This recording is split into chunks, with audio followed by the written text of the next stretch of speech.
Maheshwara, the Lord of Seven Hills. This song describes his beauty, grace and blessings upon his devotees. Through our movements and expressions, we offer our devotion and take you on a journey to Tirumala. We seek his blessings for all and dedicated this performance to him. Let the dance begin. Prajapati పర్యవేక్షణలో సమస్త ఋషులు చేరి ఒక యాగం ప్రారంభించారు. ఆ యాగం చూడడానికి వచ్చిన నారద ముని ఎందుకోసం ఈ యజ్ఞము, దీని వలన ఎవరికి సంతృప్తి కలుగుతుంది అని ప్రశ్నించారు. నారదుని ప్రశ్నకు సమాధానం ఇవ్వలేని ఋషివర్యులు దానిని పరిష్కరించమని భృగువును ప్రార్థించారు. అందుకు భృగు మహర్షి స్వయముగా దర్శించి నిర్ణయిస్తానంటూ మొదటగా సత్యలోకానికి బయలుదేరారు. సరస్వతి సహితుడైన 4 మొహములతో నారాయణ కీర్తనం, వేదపఠనం చేస్తున్న బ్రహ్మ భృగు మహర్షి రాకను గమనించలేదు. తన రాకను గమనించలేదని కోపంతో భృగు మహర్షి బ్రహ్మను అనర్హుడని నిర్ణయించి అక్కడి నుండి కైలాసానికి బయలుదేరాడు. అర్ధాంగి అయిన పార్వతీదేవితో ఆనంద తాండవంలో ఉన్న పరమేశ్వరుడు కూడా మహర్షిని గమనించలేదు. కానీ పార్వతీదేవి మాత్రం పరమశివుని దృష్టిని మహర్షిపైకి మరలించినది. తన ఆనందానికి అడ్డుగా వచ్చిన మహర్షిని చూసి పరమశివుడు మసి చేయ సంకల్పించగా పార్వతీదేవి పతికి అడ్డుపడింది. అందుకు ఆగ్రహించిన భృగు మహర్షి పరమశివుని శపించి వైకుంఠానికి బయలుదేరాను. శేషపాండుపై శ్రీదేవి పాదం నొక్కుతుండగా పవళించి ఉన్న నారాయణుడు కూడా భృగు మహర్షి రాకను గమనించినందుకు కోపోద్రిక్తుడైన మహర్షి శ్రీ మహాలక్ష్మి ఇష్టముతో నివసించు విష్ణు వక్షస్థలంపై పాదంతో తాకిన. కోపోద్రిక్తుడైన భృగుముని క్రోధం వదిలి క్షమించమని ప్రార్థిస్తూ శ్రీ మహావిష్ణువు భృగు మహర్షి పాదాలు ఒత్తే నేపంతో మహర్షికి దేవతలను కూడా ధిక్కరించు సామర్థ్యము కలిగినదిగా అరికాలనున్న అద్భుత నేత్రమును అణచివేశాడు. అహంకారము దిగిన మహర్షి మహావిష్ణువే పూజనీయుడు అని నిర్ధారించగా మునులందరూ శ్రీ మహావిష్ణువుకు యాగఫలమును సమర్పించారు. అహంకారంతో అసభ్యంగా ప్రవర్తించిన మహర్షిని మన్నింపమని కోరిన విష్ణువును చూచి శ్రీ మహాలక్ష్మి కోపగించి వైకుంఠాన్ని వదిలి వెళ్లినది. శ్వేతవరాహ కల్పం ప్రారంభంలో సమస్తం జలమయమై భూమి కూడా నీటిలో మునిగిపోయింది. శ్రీ మహావిష్ణువు శ్వేత వరాహ రూపంతో తననెదిరించిన హిరణ్యాక్షుడు అనే రాక్షసుని వధించి భూమిని పైకెత్తి రక్షించెను. భూదేవిని ఉద్ధరించిన ఆది వరాహస్వామిని స్తుతించి బ్రహ్మాది దేవతలు పుష్పవర్షం కురిపించారు. దుష్టులను దురుమాడి శిష్టులను సంరక్షిస్తూ ఆదినారాయణుడు శ్వేత వరాహమూర్తిగా నేలపై నిలిచినందువల్ల ఈ క్షేత్రం వరాహ క్షేత్రమైనది. అప్పటి నుండి శ్వేత వరాహ కల్పం ప్రారంభమైనది. శ్రీ మహాలక్ష్మి వైకుంఠాన్ని వీడిపోగా ఏకాకి అయిన శ్రీ మహావిష్ణువు వైకుంఠాన్ని వదిలి భూలోకమున ఉన్న వెంకటగిరికి చేరాడు. అక్కడ పుష్కరిణి పక్కన ఒక చింత చెట్టు కింద పుట్టలో నివాసం ఏర్పాటు చేసుకున్నారు శ్రీ మహావిష్ణువు.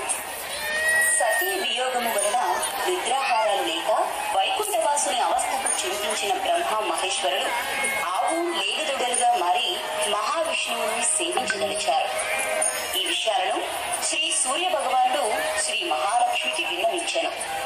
ఆ తర్వాత లక్ష్మీదేవి ఓ గొల్లభామ రూపంలో చోళ భూపాలునికి ఈ ఆవు దూడలను విక్రయించమని కోరెను. ఆ ఆవును దూడను స్వీకరించిన చోళ భూపతి వాటిని తన పశువుల మందతో పాటు మేతకై వెంకటగిరి పంపాడు. అక్కడే పుట్టలో నివసిస్తున్న శ్రీ మహావిష్ణువును చూసిన ఆ గోవు ప్రతిరోజు పుట్టలో పాలను కురిపిస్తూ భగవంతుని ఆకలిని తీర్చేది. ఇంట్లో ఆ గోవు పాలు ఇవ్వనందువల్ల చూలరాణి గోవుల కాపరిని తీవ్రంగా దండించినది. ఆ గోవు పాలు ఎందుకు ఇవ్వడం లేదో కనుక్కునేందుకు ఆ గోవుల కాపరి ఆ గోవును వెంబడించి పుట్టలో పాలు వర్షించడం చెట్టు చాటుగా చూశాను. ఆవుపై ఆగ్రహంతో ఆ గోవుల కాపరి గొడ్డలితో కొట్టబోగా దానిని రక్షించేందుకు పైకి వచ్చిన శ్రీనివాసులకు ఆ గొడ్డలి తగిలి గాయమైనది. గొడ్డలి వేటుతో రక్తం కారుతున్న శ్రీ రాక్షసుని చూసి పశువుల కాపరి నేలపై పడి ప్రాణాలు విడిచారు. గోవుల కాపరి మరణించగా రక్తపు మరకలతో ఆ గోవు చోళ నగరానికి వచ్చింది. ఆవుపైన గాయాలను చూసిన చోళరాజు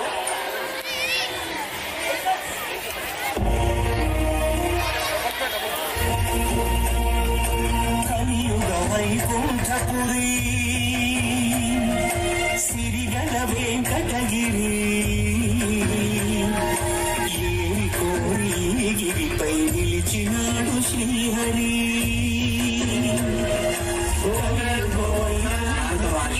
యాగ ఫలితాన్ని త్రిమూర్తులో ఎవరికి అందించాలో సరిపడి తపోగుణ సంపన్నుడు ఋషికుల శ్రేష్ఠుడు అయిన భృగువే నిర్ణయించగలడు. అదెంత పని. ముల్లోకాలకు వెళతాం, సత్వగుణ సంపన్నుడెవరో తెలుసుకుంటాం. వెళుతున్నా.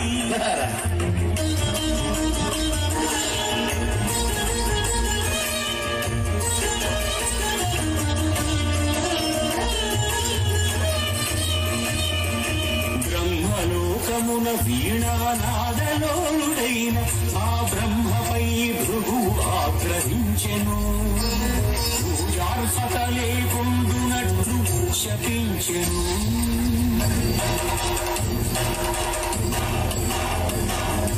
కైలాసమున కామతాండవమున మునిగి తేలు శివ పార్వతులను చూసి శివమెత్తెను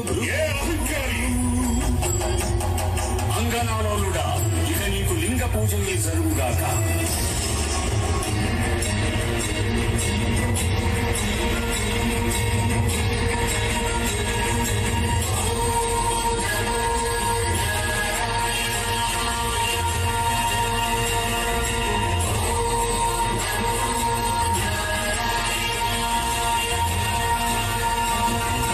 వైకుంఠమున విష్ణు వైభోగము రాచి ఎగసి లక్ష్మీ నివాసము హరియలపై తమ్మెను.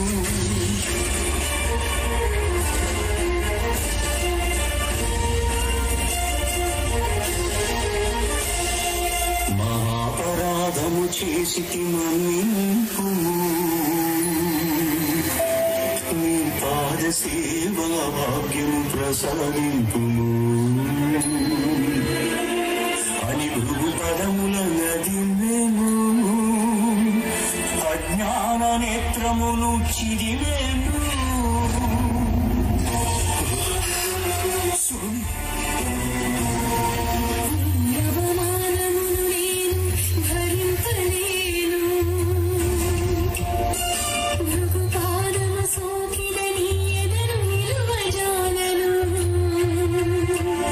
అని చిటపటలాడుచు శ్రీహరిని వీడెను.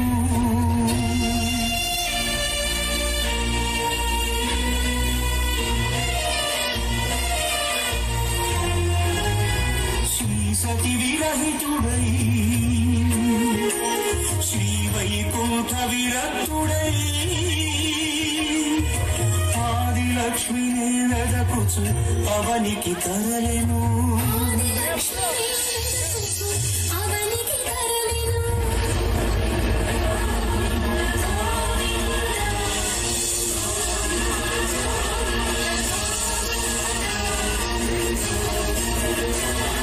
హరిపాదముద్రల తిరుమల ఆనంద నిలయమాయను.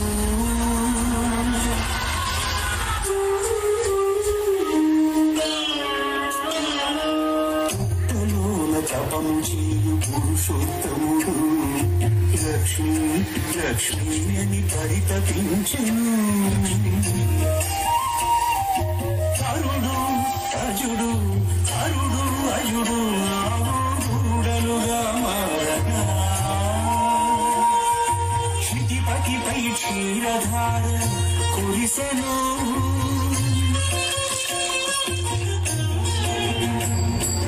గోపాలుడు కోపముతో గుడ్డది విసిరెను. అడ్డుకున్న పరమాత్ముడి పసిడి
గోకులకు చిన్ని కృష్ణుడై తోచెను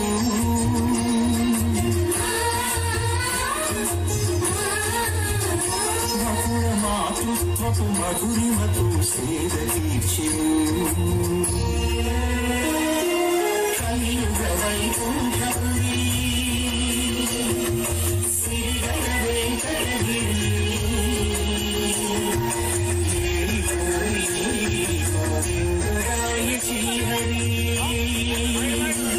గోవిందరాయ శ్రీహరి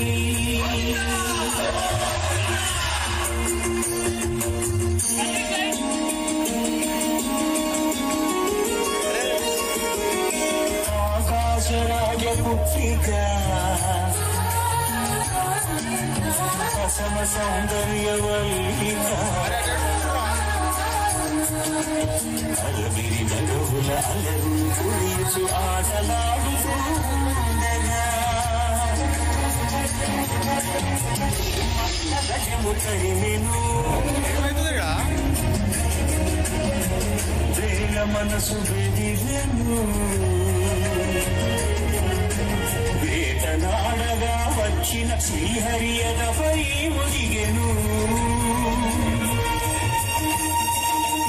గత జన్మల అనుబంధాలేవు రాగవీణలుగా మోగెను అనురాగరంజితములాయెను